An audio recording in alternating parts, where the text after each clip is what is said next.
अस्सलाम वालेकुम। As every Sunday Andy Khan with you. पूरे हफ्ते का रिकैप करते हैं। मेरे साथ हैं पीटीआई के one of Pioneer members and supporters Aurangzeb साहब। भट्ट साहब से काफ़ी पुराना ताल्लुक है, काफ़ी पुराना तारुफ भी है। और भट्ट साहब के और जो वैसे हमें रेगुलर पीटीआई के सपोर्टर नज़र आते हैं, वो बड़ा फ़र्क नज़र आता है। मोस्टली जिन लोगों को हम देख रहे होते हैं एज पीटीआई सपोर्टर्स, वो या तो शख्सियत परस्ती में या कल्ट फॉलोइंग में उनका शुमार किया जा सकता है, मगर भट्ट साहब बड़े प्रिंसिपल्ड आदमी हैं। आज भट्ट साहब से बात करते हैं कि इस मुल्क में कोई एक जमात नहीं बची जो रियासत की फसाइयत का शिकार न हुई हो। सरदार नौरोज खान जरकजई से अगर शुरू करें और शुरू करते हैं तो आज जो लोग इक़्तिदार में बैठे हैं ये भी रियासत की फसाइयत का शिकार रहे हैं अपने अपने वक्तों के अंदर। ये रियासत की फसाइयत का शिकार रहे और आज पाकिस्तान तहरीक इंसाफ जेर अताब है। मगर किसी भी सियासी पार्टी का माजी पाकिस्तान में ऐसा नहीं है कि जिसे हम ये कह सकें कि उन्होंने गलतियां नहीं की। और तमाम सियासतदान इंसान ही होते हैं। जो लोग असेंबली में बैठे हैं वो भी इंसान है, फरिश्ते नहीं है, मासूम अल खता कोई नहीं है। तो भट्ट साहब, जरा इसके ऊपर रोशनी डालिएगा। From the beginning of the PTI हम देखते हैं कि जी एक सीट की पार्टी है काफी अरसे तक। खान साहब एक कैंपेन चला रहे हैं, एक बात कर रहे हैं, बातें बड़ी उसूली हैं, मगर 2018 के अंदर आके 2017 में हमें बहुत सारी तब्दीलियां नजर आती हैं। हमें इलेक्टेबल्स नजर आते हैं, हमें वही लीड क्लास खान साहब के इर्द गिर्द नजर आती है। दुपट्टे डल रहे हैं और लोग हमें जो है वो खुश होते हुए नजर आ रहे हैं कि जी एक और विकेट गिर गई। क्या आपकी नजर में ये सियासी गलती थी खान साहब की? जी अस्सलाम वालेकुम Andy. I hope everything is fine. Thank you very much for taking me with you. You always सियासी वेलकम भट्ट गलती। साहब। सियासी गलती। पता नहीं आप किस सेंस में कह रहे हैं, लेकिन चूंकि पाकिस्तान का जो सियासी कल्चर है वो है ही ऐसा है कि आप इलीट क्लास अशराफिया के बगैर सियासत है नहीं पाकिस्तान में। हालांकि असूली तौर पे सियासत जो है वो आम लोगों का काम होना चाहिए। जैसे लोग कहते हैं ना, सियासत इबादत है। तो पाकिस्तान में सियासत इबादत नहीं है। पाकिस्तान में सियासत चोरी चकारी, पैसा बनाना, प्लाजे बनाना, नहीं भट्ट साहब, बैंक मेरी बैलेंस। नज़र में तो सियासत वाजिब है हर शख्स के ऊपर। जी क्योंकि बिल्कुल बिल्कुल। रियासत की ओनरशिप ये सबसे बड़ी चीज़ है कि जब तक मैं अपने मुल्क को ओन ही नहीं करता, मैं ये कैसे कह सकता हूँ कि ये मुल्क, मतलब ये रियासत मुझे क्या देती है, जब तक मैं ये नहीं कहता कि रियासत मेरी है, मैं इसका मालिक हूँ। हमें तो वो ओनरशिप भी अवाम ऐस- के अंदर नजर नहीं आती ना। हाँ, उसकी उसकी रीजन ये है ना कि देखें, जब एक वक्त पे, अगर आपको याद हो, तो स्कूल कॉलेजेस में सियासत हुआ करती थी। ठीक है, जी बिल्कुल। पॉलिटिक्स हुआ करती थी, बिल्कुल। यूनिवर्सिटीज में पॉलिटिक्स होती थी, जमातें थी। वो जब पाबंदी लगी उसके बाद फिर सियासत सिरे से ख़त्म हो गई। फिर सियासत स्टूडेंट आम, पॉलिटिक्स के ऊपर पाबंदी लगी, बिल्कुल लगी, उसके बाद से जो कि एक गलत फैसला था। सियासत।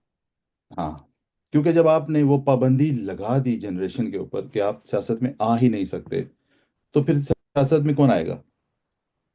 क्योंकि सियासत जो है ना वो, और जो आपके लीडर्स होते हैं वो आते भी ग्रास रूट से हैं। और वही एक जगह है जहाँ से वाकई लीडर्स निकलते हैं, स्कूलों से, कॉलेजों से, यूनिवर्सिटी से। जब आपने वो जगह ही बंद कर दी, तो फिर आपके पास रह गई क्या? इलीट क्लास, कि जिसके पास पैसा है, जिसका कोई सियासी खानदान है, सिर्फ वो सियासत करेगा। और ये तब नहीं है, ये बेसिकली शुरू हुआ, अगर आपको याद हो, अयूब खान के दौर से। जब अयूब खान ने टेक ओवर किया, तो उसने तकरीबन 80,000 खानदान पाकिस्तान के जो उमरा थे, अशराफिया थे, सिर्फ उनको वोटिंग का राइट दिया जी। कि वही असेंबलियों में आएंगे और वही लेकर भी आएंगे। आम पब्लिक का कोई उससे लेना देना एब्डो नहीं के है। कवानीन के तहत। Exactly exactly। तो जब वो उसने स्टार्ट किया, तो बीच में कुछ एरा ऐसा आया जहाँ पे ग्रास रूट लेवल से आपकी सियासत स्टार्ट हुई, लेकिन फिर उस पे भी कदगन लगी। जब उस पे लग गई तो आपका जो एक बड़ा हिस्सा आबादी का है वो सियासत से बिल्कुल हटके रह गया।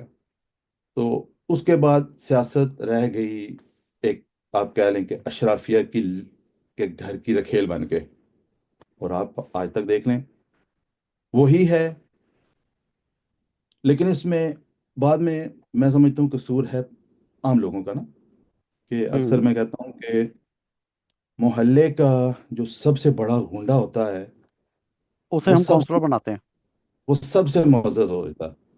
उसी को आप काउंसलर बना लेते हैं, फिर उसी को एमपीए बनाते हैं, फिर एमएनए बनाते हैं। फिर वही गुंडा जो है नीचे से अपने दाएं बाएं जो साथी हैं उनको ऊपर लेके आता है, और फिर आपकी माशाल्लाह असेंबलियों में वही सारा सारी लौट बैठी है। तो इसमें कसूर जो है ना वो बेसिकली हमारा अपना है, कि अगर हम उस मोहल्ले के गुंडे को इज्जत देने की बजाय उसको उसकी औकात में रखते, जो असल उसकी जगह है वहां रखते, और पढ़े लिखे बाशऊर लोगों को वह ऊपर लेकर आते, तो शायद कुछ आपको तब्दीली नजर आती। मगर ऐसा हुआ नहीं। जी। हाँ, सियासत को हमने शुरफा के अंदर आने ही नहीं दिया ना। मतलब एक जुमला बचपन से मैं सुनता चला आया, और ये बड़ा जबान से आम जुमला था, हर घर के अंदर ऑलमोस्ट ये जुमला कहते हैं, शराब सियासत शरीफ लोगों का काम नहीं है। एग्जैक्टली exactly, ऐसे ही है। और एक्चुअली जो आपने बात की कि जो मोहल्ले का गुंडा होता है वो सबसे मुअज़्ज़ज़ हो जाता है, वो असल में मुअज़्ज़ज़ इसलिए होता है क्योंकि वो सियासतदान का, जो पार्टीज बैठी हुई होती हैं, इनके जो लीडर्स होते हैं, ये उनके हरकारे होते हैं हर मोहल्ले के अंदर। बिल्कुल ऐसे ही। ये उनकी पुश्त पनाही से चलते हैं, मतलब वो इसके बगैर हो नहीं सकता। आप पंजाब के अंदर देख लीजिए, लाहौर में गोगी भट्ट, खोखर बरादरान आपके, फिर वो एक और भी था, वो नाम मुझे याद नहीं आ रहा। मतलब ये सारे लोग कौन सपोर्ट करता था? पीएमएलएन सपोर्ट करती रही है इन लोगों को। ये पीएमएलएन के बिल्कुल सही। पेरोल के ऊपर थे, और जहां पीएमएलएन का वोट टूटता था, मतलब जब इलेक्शन होता था, इनका काम होता था जाके गुंडागर्दी करके ठप्पे लगाना। यही करवाते थे। ऐसे ही है। मतलब हमारा मुल्क आज तक ऐसे चलता रहा जैसे हम कोई साउथ इंडियन मूवी देख रहे हो ना सर, और उसमें जिस तरह का इलेक्शन दिखाया जाता है, मतलब हमारा हर इलेक्शन वैसा ही इलेक्शन है।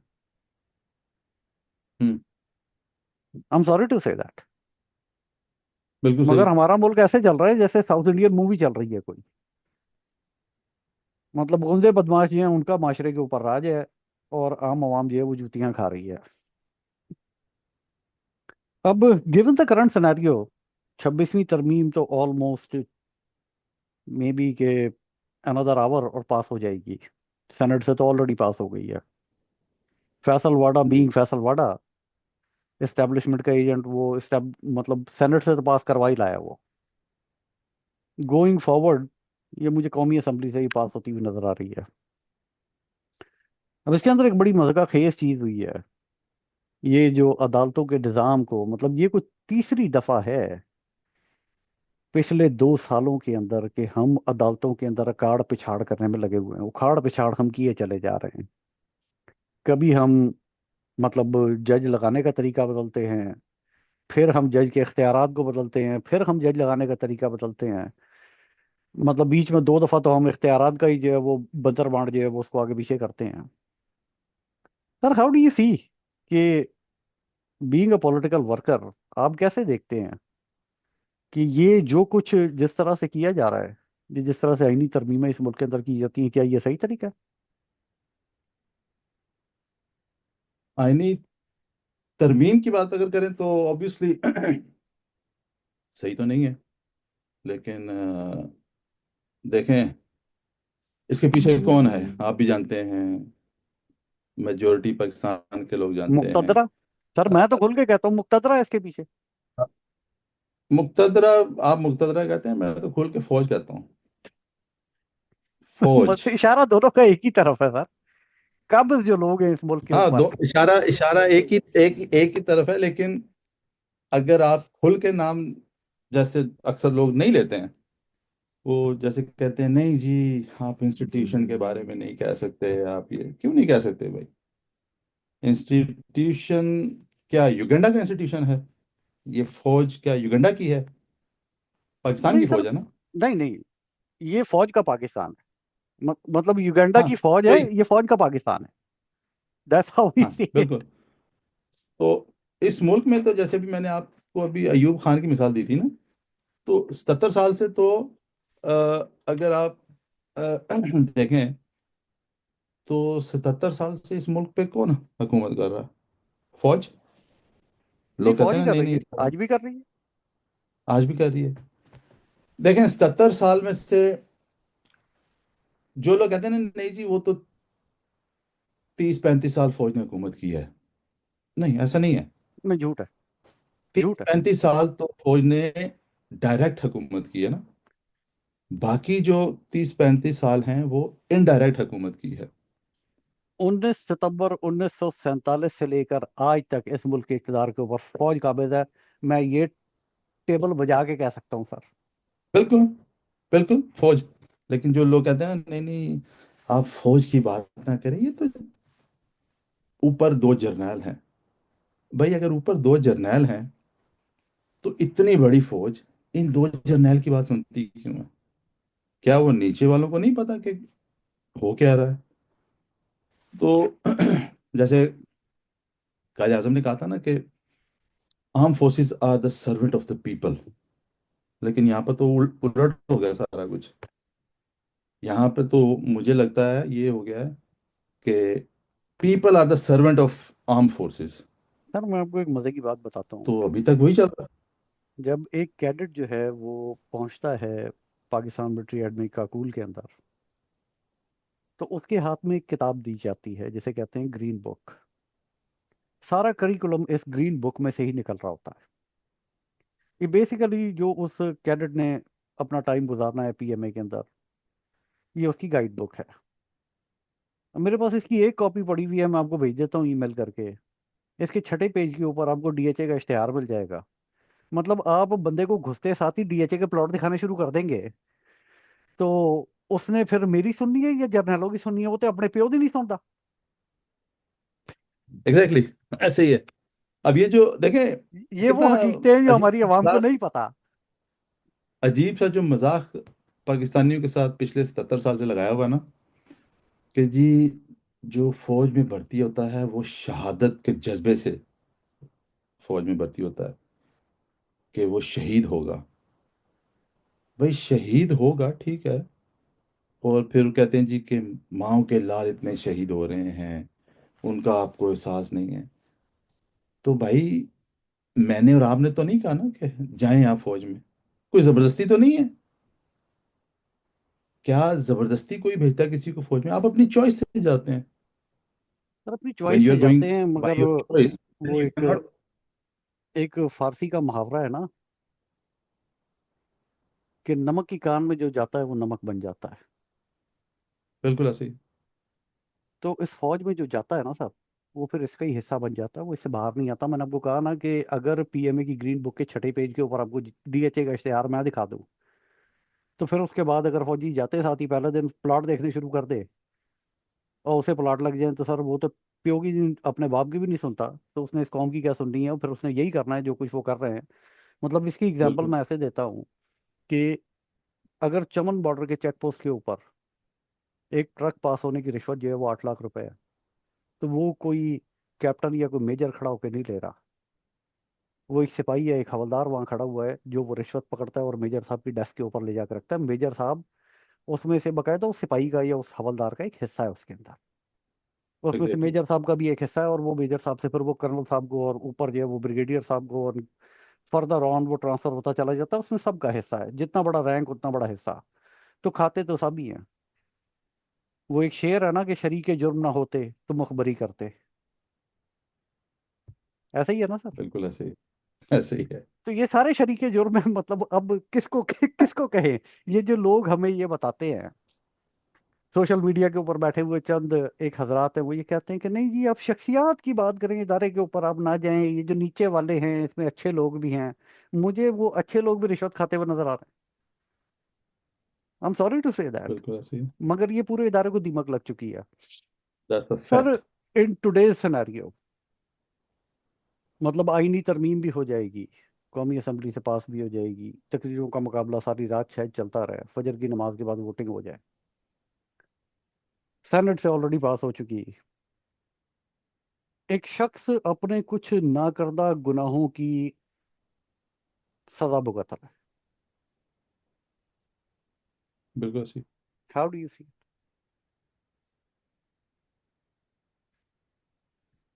हाँ, इट्स डिफिकल्ट बट देखिए, माजरत के साथ, इस सिचुएशन में जहाँ पे खान साहब अब फंस चुके हैं ना, अ, इसमें मैं किसी हद तक खान साहब, हमेशा से खान साहब को मार्जिन देता रहा हूँ कि क्योंकि खान साहब ने जब स्टार्ट की ना पार्टी 1996 में, तो खान साहब ने तब उनकी शुरू की तकरीरों में ये चीज़ है कि वो हर अपने जलसे में जहाँ पे वो तकरीर करते थे वो कहते थे कि हमें पार्टी के अंदर बहादुर लोग चाहिए। लेकिन जैसे मैंने आपको बताया कि खान साहब को तब तक तो लोग बहुत हीरो समझते थे, क्योंकि उन्होंने क्रिकेट खेली, एक अच्छा रिकॉर्ड है। हॉस्पिटल बनाया, फिर उन्होंने फलाही काम किए, यूनिवर्सिटी कैंसर बनाई। हॉस्पिटल की वजह से यूनिवर्सिटी बनाई। तो वो लोग, ये जो अक्सरियत है ना, ये खान साहब को, इमरान खान को सिर्फ वहीं तक देखना चाहते थे कि वो अच्छा, उस सिनेरियो में उनको ना वो एक हीरो नजर आते थे। अ, अब चूंकि आम जो पब्लिक है, जैसे मैंने आपसे पहले अर्ज की कि हमें एक आदत पड़ गई है ना कि मोहल्ले के गुंडे को एक हम्म। इज्जत बख्शने की। जो तो जितना हम, बड़ा चोर वो उतना जो ज्यादा आम आदमी पढ़ा मुअज़्ज़ज़। लिखा है, एग्जैक्टली exactly, तो जो आम पढ़ा लिखा बाशऊर इंसान है, जिसने जिंदगी में कुछ अचीव किया है, वो उसको उस जगह पे थोड़ा सा लाना जो है ना, उनके लिए मुश्किल है। तो खान साहब हमेशा कहते थे कि मुझे बहादुर लोग चाहिए। लेकिन आपको पता है, पाकिस्तान में शायद बहादुरी की मेरा ख्याल काफ़ी हद तक कमी है। तो अब चूंकि एक पीछे एक सिलसिला चला आ रहा है कि लोगों के खानदानों के खानदान पॉलिटिक्स में हैं, दादा परदादा, बाप बेटा, बहू बेटी, माँ, सास चाचा, ये सब। तो एक ऐसा शख्स खड़ा हुआ जिसका ना बाप पॉलिटिक्स में, ना माँ पॉलिटिक्स में, और उसने अपने काम से, अ, अपने रिकॉर्ड से लोगों के दिल जीते, और उसने एक पार्टी बनाई। अब उसने पार्टी जब बनाई तो जो लोग थे, जेन्युइन लोग थे, वो तो आए, मिले लोग, मतलब हम जैसे लोग भी थे साथ आए उस जमाने में। मैं चूंकि इस्लामाबाद से था, तो इस्लामाबाद में आपको पता ना, इस्लामाबाद एक पॉलिटिक्स का गढ़ नहीं है। मेन पॉलिटिक्स जिसको कहते हैं ना, जैसे पंजाब लाहौर है, या कराची है, और पेशावर, वो एक गढ़ है। तो वहाँ पे इस्लामाबाद से कोई बहुत ज़्यादा वो चीज़ नहीं थी, तो इसलिए ज़्यादा रुख जो है वो बाकी जगहों पे ज़्यादा था खान साहब का। लेकिन वो पार्टी में उस तरह लोग नहीं थे, सिर्फ वही चंद पैसे वाले ही लोग आ रहे थे, और मेजोरिटी खान साहब वो फिर उन्हीं के साथ ही रहते थे। तो फिर आपने देखा कि खान साहब ने इलेक्शन लड़ा तो क्या हाल हुआ। यही जो सियासतदान, जो आज के सियासतदान जो अब खान साहब को लीडर मानते हैं, ये उस वक्त खान साहब को टांगा पार्टी और पता नहीं क्या क्या, क्योंकि वो हमने वो वक्त देखा, लोग लिटरली गालियां देते थे कि क्या टांगा पार्टी, दफा हो यहाँ से, पता नहीं क्या क्या बकवास हमने सुनी हुई है। उस वक्त भी मसला यही था कि चंद पैसे वाले लोग थे, अ, तो वो जो जेन्युइन वर्कर था उसको ऊपर आने देते नहीं थे। जो बोलने वाले लोग थे, मुझे अच्छी तरह याद है कि हमारे उस ज़माने में एक इस्लामाबाद के प्रेसिडेंट हुआ करते थे, उनका नाम था, अगर आप बुरा ना माने तो मैं नाम ले लूं, जी जी जी। तो उनका नाम था कर्नल यूनस। कर्नल यूनस हम्म। रिटायर्ड थे, वो थे, आज भी हैं, लेकिन अब काफ़ी ज़यीफ़ हो चुके हैं। तो F10 में उनका घर हुआ करता था, जो कि आज भी है, और वहाँ पे हम उनके साथ मीटिंग हमारी हुआ करती थी। तो हम कभी उनसे जो चीज़ उनको बताया करते थे, तो हम उनसे कहते थे जी हमें खान साहब से मिलवाएं ताकि हम उनको बताएं। तो हमें आगे से एक जवाब मिला करता था, नहीं नहीं आप ऐसा करें, आप सिर्फ मुझे दे दें, मैं खान साहब तक पहुंचा दूंगा। हमारी अक्सर उनसे ये बहस सर ये होती थी ये कि भाई हमारा जब सियासी हम कल्चर कोई है। चीज़ दें तो आप क्यों पहुंचाएंगे, हम क्यों नहीं पहुंचा सकते। हमारा सियासी कल्चर ही कुछ ऐसा है। तो वो उस वजह से फिर एग्जैक्टली तो वो बड़े फिर हम लोग डिसाइड हुए कि यार ये क्या, ऑब्वियसली, लेकिन हम फिर भी काम करते रहे। अब इस्लामाबाद में लोगों को पीठ की तरफ लाते रहे, लेकिन ऑब्वियसली उस वक्त लोगों का इतना वो नहीं था, खान साहब को लोग लीडर नहीं मानते थे। लेकिन उसके बाद फिर ऐसे ही आपको पता है सिलसिला चलता रहा, फास्ट फॉरवर्ड करते हैं, तो कुछ खास इतना वो नहीं है। अह, मेरा खैर जो, आपको पता है मैं स्पेसिस में भी अक्सर बता चुका हूँ कि खान साहब से लास्ट जो था वो 2007 में सितंबर में हमने फॉरेन ऑफिस के बाहर एक मुजाहरा किया था। तो उसके बाद फिर वो मुझे वापस अपना यूके आना पड़ा। लेकिन वो चंद एक जो आखिरी मेरे 2006 2007 में, वो दो ऐसे साल थे जहाँ पे मुझे खान साहब के साथ बाकायदा काम करने का मौका मिला इस्लामाबाद में। और वो भी, उसकी भी एक बहुत बड़ी स्टोरी है कि वो कैसे मिला। वो भी इस्लामाबाद में, लंदन में एक सेमिनार में मेरी खान साहब के साथ थोड़ी सी, आप कह सकते हैं कि सेमिनार के अंदर वो बातें हुई, तो उस पे मेरा अंदर का गुबार निकला जब, तो वो तब से फिर साथ काम करने का मौका मिला। लेकिन मैं अब भी लोगों को यही बताता हूँ कि खान साहब ने हमेशा कहा है, क्योंकि मैंने थोड़ा सा काम उनके साथ किया हुआ है, और लेकिन जब आप थोड़ा सा, वो क्या कहते हैं कि स्ट्रेट फॉरवर्ड ब्लंट किस्म के होते हैं ना, तो फिर आप, मैं ये बात कर रहा हूँ तब की 2006 2007 की। अब का तो ऑब्वियसली सिनेरियो ही डिफरेंट है। अब जो लोग आए वो फिर माशाल्लाह इस तरह के आए कि मुझे नहीं लगता कि खान साहब के आगे वो कोई उनमें से कोई बोल भी सकता है। लेकिन जब हम उस वक्त बोलते थे तो आप यकीन करें, खान साहब सुनते थे। इमरान खान वो शख्स है कि जब आप उसके सामने बैठ के सही बात करेंगे तो वो जरूर सुनेगा, वो कभी आपको नहीं टोकेगा। सर लोग आपने शायद ये समझते हैं कि खान साहब से बात करना मुश्किल है। सर आपने जिक्र किया कि जी, अभी जो लोग आए हैं, do you see this leadership sincere with Imran Khan? Honestly speaking I don't think so. आप मुझे एक बात चलें बताएं।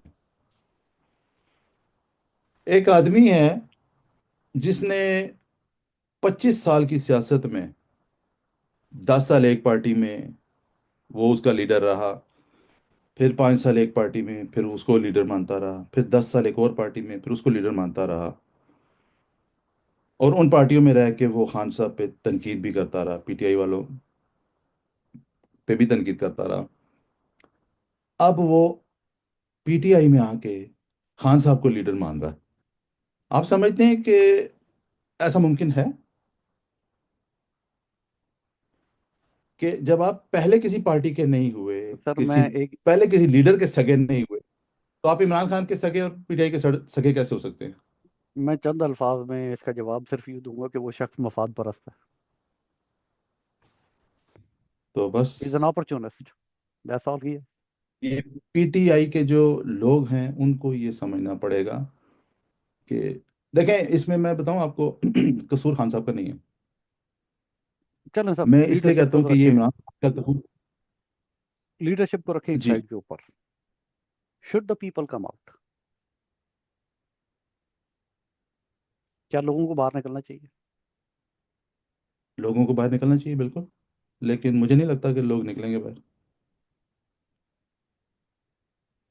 उसकी बड़ी ऑब्वियसली सी रीज़न है, बुरा मत मानिएगा, लेकिन मुझे लगता है कि लोगों ने अ, पाकिस्तान को शायद ऑन ही नहीं किया। एक होता ना, जैसे हम कहते हैं कौम, 77 सालों में मुझे नहीं लगता कि हम कौम बने हैं। नहीं सर, हम कौन नहीं आज है। भी वही तबकों में बटे हुए हैं।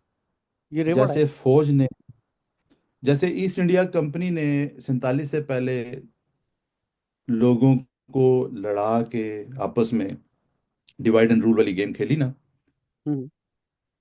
ये पाकिस्तान की फौज भी वही काम इसने 77 साल में वही किया हुआ।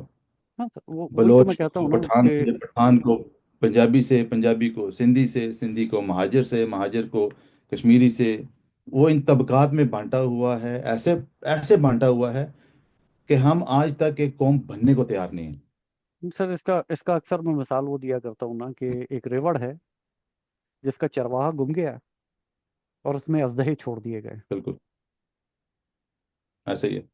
उस रेवड़ को पता ही नहीं है कि उसने जाना कहाँ है।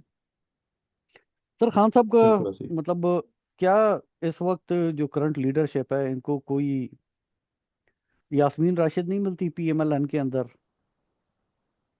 कि कोई झूठा सर्टिफिकेट दिखा के खान साहब को बाहर निकाल लें?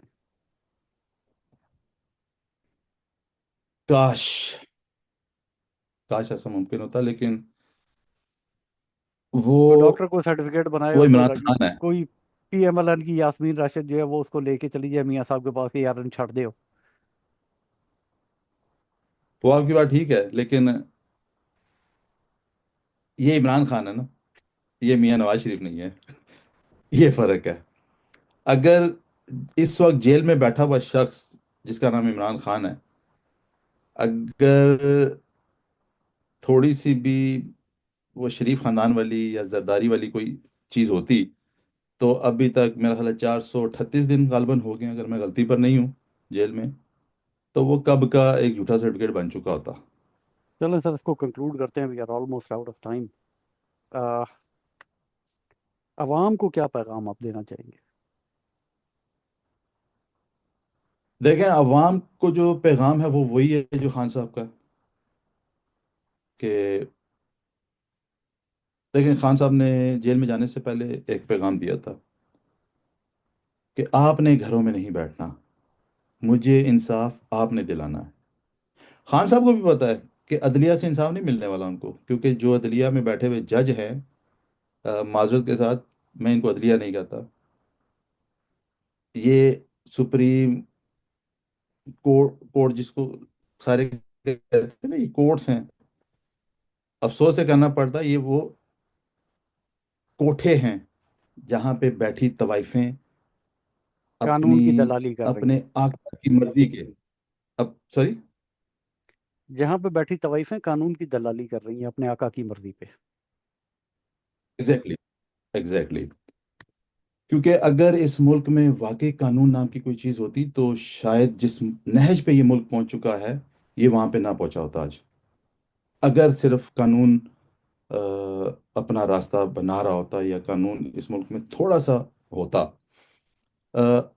अगेन जो इमरान खान ने कहा कि मुझे इंसाफ आपने दिलवाना है, आपने अपने घरों में नहीं रहना, नहीं बैठना, लेकिन अफसोस ये है कि हम अपने घरों में ही जाके बैठ गए। फिर इमरान खान साहब का एक और बयान कि जो तुम्हें डराए उससे डराओ, जो तुम्हें धमकाए उसे धमकाओ, हम वो भी भूल के बैठ गए। फिर इमरान खान ने कहा कि डी चौक जाना है। हम तो डी चौक भी नहीं गए। माशाल्लाह वो गंडापुर साहब कहते हैं जी मैं डी चौक गया। वो पता नहीं वो डी चौक किसको कहते हैं, पर वो वहां सर से निकल लिए। वो स्टोरी तो वो जब स्टोरी पूरी लीडरशिप, मैंने वो स्टोरी मैंने ट्वीट कर दी थी कि वो हेलीकॉप्टर से कैसे वापस पेशावर पहुंचे हैं। बहरहाल गंडापुर साहब के लिए मेरा फोरम ओपन है, जब मर्जी आ जाएं। तो ये जो लीडरशिप कहती है ना जी कि हम पे लोग कमेंट्स करते हैं, हमारे खिलाफ बातें करते हैं, तो वो मैंने उनकी एक पीटीआई की स्पेस में भी कहा था कि वो लोग आप पे इसलिए बातें करते हैं, तनकीद इसलिए करते हैं क्योंकि आप इमरान खान की बात नहीं मानते हैं। आप इमरान खान को लीडर तो मानते हैं, जैसे पाकिस्तानी भी सारे मेजोरिटी इमरान खान को लीडर मानती है, लेकिन लीडर की नहीं मानते। ये फर्क है। या इससे सर इस जिस तरह दिन से कह हमने ये लीजिए फैसला कि किया, उसे लीडर मानते हैं मगर उसे ओन नहीं करते। एग्जैक्टली exactly, बिल्कुल उस तरह से अगर जैसे इमरान खान पाकिस्तानी को आज, पाकिस्तान को ओन नहीं करते। एग्जैक्टली exactly, अगर आज भी पाकिस्तानी पाकिस्तान को और इमरान खान को ओन कर लेना, तो आप यकीन करें, अगर मैं बार बार कहता हूँ कि मुल्क को तब्दील करने के लिए आपको पूरे 25 करोड़ नहीं चाहिए। 25 करोड़ कभी मुल्क नहीं बदलते। मुल्क का 1% बाहर निकाल लें आप, गालबन 25 लाख बनता है। आप सिर्फ 25 लाख बाहर निकाल लें, देखिए आप 24 घंटे में आपका मुल्क सीधा हो जाएगा। लेकिन वो 1% कहाँ है? मुझे वो 1% नजर नहीं आता। ये जो अक्सर लोग कहते हैं ना, हम निकले थे, बिल्कुल निकले थे। ये वही 5, 10, 15 हज़ार हैं जो निकलते हैं, और आफरीन है उनको कि वो हर दफा निकलते हैं। लेकिन ये वो तादाद नहीं है जो इमरान खान को निकाल सके, जो पाकिस्तान को बचा सके। सर आपको अगर आपने इमरान बात की खान को थी बचाना अदालतों है, की आपने बात की थी अदालतों की, इन्होंने तरमीम करके जजों की तकर्री का प्रोसेस जो है वो चेंज कर दिया है। और मेरी आपकी इसके ऊपर पहले भी कन्वर्सेशन हुई है। We are almost out of time. छोटा सा एक इसके ऊपर मैसेज दे के फिर इसको ख़त्म करते हैं कि अगर आप वाकई अदालतों को पाकिस्तान में ठीक करना चाहते हैं तो एक इंडिपेंडेंस जुडिशल रिफॉर्म कमीशन बनाइए, और it should be on retired जजेस and bar council should have their say so in it.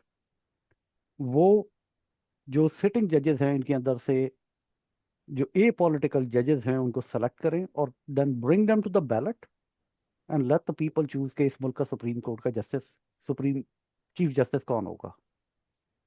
ये अवाम को हक मिलना चाहिए। और सुप्रीम कोर्ट की तकर्री, as far as I see it, it should be for life. इसकी कोई मियाद नहीं होनी चाहिए, क्योंकि अगर एक जज को ये पता है कि मेरी नौकरी ख़त्म नहीं कर दी जाएगी, मुझे बरतरफ नहीं कर दिया जाएगा, तो वो बिला खौफ फैसले कर सकता है इंसाफ के तकाज़ों को पूरा करते हुए। मगर जब तक ये नहीं होगा इस मुल्क में शायद अदालतें ठीक नहीं हो सकती। आज जो कुछ हुआ है, it's basically a judicial, it's a constitutional murder of judiciary. That's how I see it. Exactly, Bilawal Bhutto साहब को ये जोम है कि ये आइन उनके नाना ने बनाया था। तो बिलावल भुट्टो साहब, अपने नाना के बनाए हुए आइन के तहत आज आपने अदालतों का कत्ल किया है। इससे पहले आपके वालिद साहब ने 18वीं तरमीम के अंदर इस मुल्क के फाइनेंसेस का कत्ल किया था। तो आप, मेरा ख्याल, अपने नाना का ड्रीम नहीं मगर किसी और का ड्रीम पूरा कर रहे हैं, किसी और का ख्वाब पूरा कर रहे हैं। और प्लीज़ अगर मेरी आवाज़ आप तक पहुंचे, ये मैसेज आप तक पहुंचे, तो बिलावल भुट्टो साहब इसको सुनिएगा ज़रूर और इसके ऊपर गौर ज़रूर कीजिएगा। मुझे ढूंढना इतना मुश्किल नहीं है, आप मुझे ढूंढ सकते हैं। You can find me. I a public personality now. और जो मैं कह रहा हूँ उसके ऊपर I can give you very strong arguments. What you have done is wrong. और जो कुछ इस मुल्क में हो रहा है मेरी नज़र में वो भी गलत है। सियासत में फसाइयत नहीं होनी चाहिए, मगर जुल्म हमारे माशरे का शार बन चुका है, और ये हमारे हुक्मरानों का हथियार बन चुका है, जिसका शाखसाना आज हम जो पाकिस्तान देख रहे हैं, इस bleeding every single day. Thank you Bhatt साहब for joining me, and will बहुत मीट शुक्रिया। इंशाल्लाह अगेन। लेकिन मैं इसमें थोड़ा सा ना, डंडी, एक चीज़ और जी कह जी। दूं। ये जो आपने बिलावल को दावत दी ना, तो अगर बिलावल सुन रहा है तो पहले जाके अपने नाना की हिस्ट्री भी पढ़ ले कि उसके नाना इंग्लैंड से किसको उन्होंने खत लिखा, सिकंदर मिर्जा को क्या लिखा, फिर उन्होंने अयूब को क्या कहा, फिर अयूब के बाद उन्होंने पांचा पलट के कैसे दूसरी तरफ गए। फिर ये पूरी हिस्ट्री ना जरा पढ़ें कि आपके नाना असल में थे क्या। He was not a hero. जिसके ये गुण गाते फिर रहे हैं वो हीरो नहीं है। ही वॉज एन अपॉर्चुनिस्ट जिसने मुल्क तोड़ा अपने इक़्तिदार के लिए। तो वो बिलावल को कहिए जाके वो जो नाना ने खत लिखा था सिकंदर मिर्जा को वो पहले पढ़े। अगर उसका तर्जमा, नहीं, उसको बिलावल को इंग्लिश अगर इंग्लिश अच्छी है। बिलावल अगर पढ़ना ही चाहते हैं तो सर शाहनवाज भुट्टो का किरदार भी तकसीम हिंद के अंदर पढ़ लें, तो उन्हें पता चल जाएगा कि उनके खानदान का कितना लेना देना है एग्जैक्टली, इस मुल्क को बनाने के जूनागढ़ में अंदर। क्या किया था उन्होंने। बिल्कुल सर, हाँ, बिल्कुल। ये Bilawal should know all this, जो Bilawal should be open to all this criticism also. चलें सर, बट साहब एग्जैक्टली। इंशाल्लाह दोबारा आपसे थैंक मुलाकात यू वेरी होगी। Much Andy. इंशाल्लाह। You are always welcome on my panel sir. Thank you, thank you. Okay, मिलते हैं अल्लाह नेक्स्ट हाफिज। वीक बशर्ते ज़िंदगी, तब तक के लिए अल्लाह हाफिज़।